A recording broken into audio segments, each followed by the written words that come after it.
So students, आज की class हम शुरू करते हैं। In today's class we are going to learn about have to. ठीक है, have to. What is the use of have to plus action. जब हम हैव टू की बात करते हैं तो इसके साथ में एक्शन भी हम यूज़ करेंगे, यानी कि हैव टू का मतलब है कि इसके साथ में एक एक्शन ऐड होना है। हैव एक एक्शन है, उसके साथ में टू लगा है। टू इसलिए लगा है क्योंकि दूसरा एक्शन हमें यूज़ करना है। ठीक है, तो दो एक्शन होते हैं तो इसलिए टू बीच में लग जाता है। So have two means plus action. Use किस लिए करते हैं, इसकी आइडेंटिटी समझ लीजिए। इसके कोई ट्रांसलेशन नहीं हो सकता, इसका कोई पर्टिकुलर मीनिंग नहीं हो सकता कि कोई एक पर्टिकुलर हिंदी मीनिंग दे दें कोई सेंटेंस में, जिससे कि हमें पहचान हो जाए कि हम सेंटेंस अगर हिंदी का है तो हम फ़ौरन उसको इंग्लिश में कन्वर्ट कर दें। ये पॉसिबल नहीं है, दिस इज़ नॉट पॉसिबल। हमें करना यह है कि हम इसकी पहचान बना लें। बस एक पहचान क्या बनानी है कि जिससे हम इसको फील कर सकें और फील करके इसको बोल दें। जो फील हो और फील हो जाए तो फील के साथ में फिर इसको बोलें हम, और जब फील हो जाएगा ना तो वो ईजिली बोल देंगे, क्योंकि ट्रांसलेशन में फिर दिक्कत आती है। तो फील क्या करना है, आइडेंटिटी इसकी बनानी पहले, तभी हमें फील हो पाएगा। इसकी आइडेंटिटी यानी इसकी पहचान। पहचान ये है कि जब किसी काम को या किसी एक्शन को, अगर हम इंग्लिश में कहें तो एक्शन, हिंदी में कहें तो कोई काम, तो कोई हमारा एक्शन ऐसा है जिसको हम मजबूरी बतौर कर रहे हैं। मजबूरी, तो मजबूरी के सेंस में अगर है कोई एक्शन ऐसा जो हम कर रहे हैं, तब हम हैव टू का यूज़ करेंगे। हैव टू प्लस वो एक्शन जिसकी हमें मजबूरी है करने की। तो सेंस जो है, जो फीलिंग है हमारी, वो होनी चाहिए मजबूरी की। मैं मजबूर हूँ किसी काम को करने के लिए। अब वो बतानी है हमें, वो बताना है action.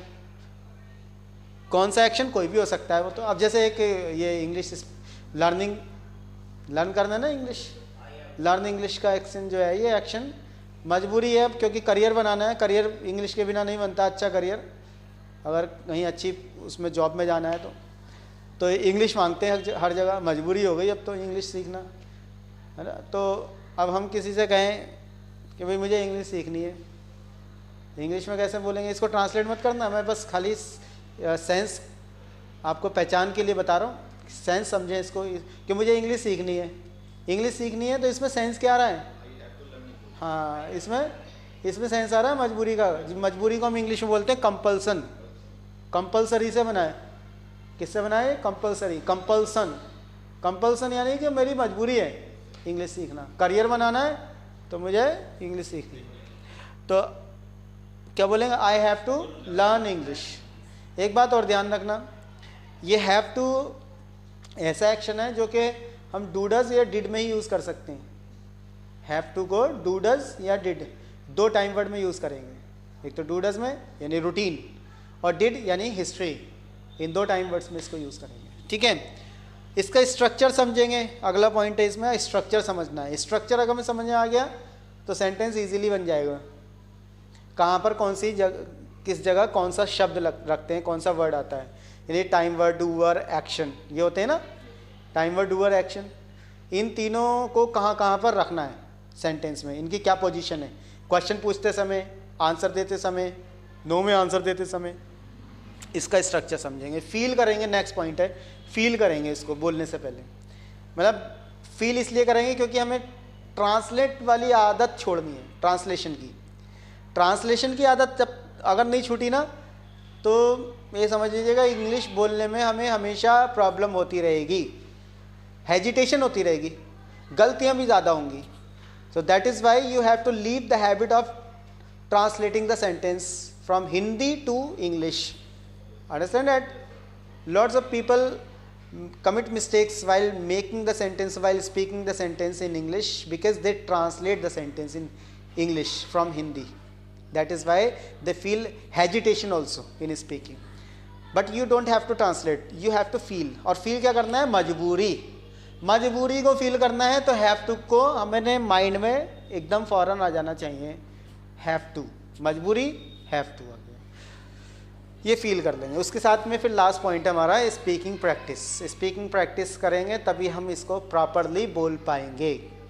Okay, you will be able to speak all the sentences only by doing the practice. If you have done good practice, then you only can speak in English the sentences with the help of have to. Getting my point? So these are the points that you need to understand or take care while speaking. Next slide is about set. This is the set, practice set. Means according to this set, in this practice set we are having 6 sentences. In these 6 sentences, what we need to do? We need to speak all these 6 sentences so that we can do good practice of speaking all the sentences with the help of have to. So the first sentence is, do you have to play chess? This is the action play chess I have used in this set. Do you have to play chess? Yes, I have to play chess. Oh, I see, you have to play chess. Oh, I see, you have to play chess. Oh, I see means the question पूछने वाला कहता है, अच्छा तो तुम्हें chess खेलना है, तुम्हें चेस खेलना है, तुम्हारी मजबूरी है. Next question, the questioner will ask, what about your brother, does he have to play chess?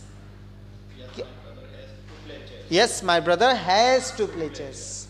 And no, sorry, no is not there. Yes, my brother has to play chess. Then the questioner will repeat the sentence, oh, I see, your brother has to play chess. So here what we need to do, we need to use has. Okay, has use करना है, हमें have नहीं use करना है क्योंकि singular है. Does वाले sentence में ये ध्यान रखना है खास तौर से कि जब क्वेश्चन कर रहे हैं तो तब तो हैव आएगा. Does he have to play chess. Answer जब हम यस में देंगे तो यस में आंसर देने के लिए हमें हैव्स ना बोल करके इसको हैज कर देते हैं. Understand that? उसका डज का ईएस किस में आ जाता है? हैव में. तो हैव्स होना चाहिए लेकिन हैव्स नहीं होता है. हैव्स की जगह हम हैज़ बोलते हैं. ये ग्रामर का रूल है, लिखते भी हैज़ है और बोलते भी हैज़ है. ऑकवर्ड सा लगता है हैव्स बोलते हुए, इसलिए जो है इसको हैज़ ही बोल देते हैं. तो yes, my brother has to play chess. Oh I see, your brother has to play chess. So this is the set that you need to do the practice. Okay, so you can